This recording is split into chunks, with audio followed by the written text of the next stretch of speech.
The problems with New Delhi's Commonwealth Games are threatening to balloon into a full-blown crisis. The Scottish and English teams say they've been forced to don rubber gloves and clean toilets themselves to make the athletes' accommodation habitable. And a top Australian athlete has pulled out because of security concerns. And the top things of a pedestrian bridge collapsed right next to the main stadium, and that injured labourers. From New Delhi, Jane Cowan reports. Literally and figuratively, the games are falling apart. The bridge collapse happened right next to the main stadium, where the opening ceremony is due to kick off the games in 11 days. In a major embarrassment to organisers, the head of the English team, Craig Hunter, has revealed the scene at the athletes' village. Some of the other parts of the village are clearly just not inhabitable at the moment, and it's hard to see how they can be turned round.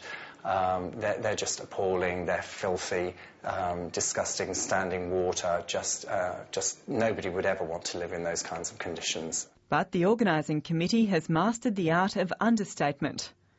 Residential wing, yes, some work, especially the deep cleaning, needs to be done. Spokesman Lalit Banot even suggested the international team's expectations might be unrealistic.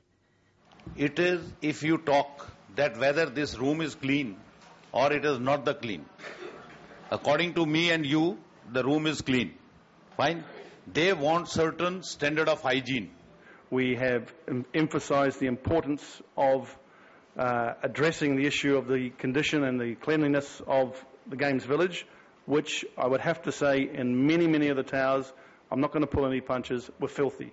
The mounting problems have claimed their first Australian casualty, with the discus thrower Danny Samuels pulling out. Well, she kept thinking all the time about concerns about the security situation in Delhi and also about health issues and other things, and to a point where she didn't think she could train anymore.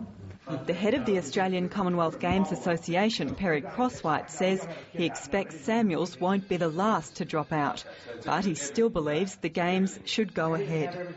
If you call the Games off, the athletes never get to compete. Jane Cowan, ABC News, New Delhi.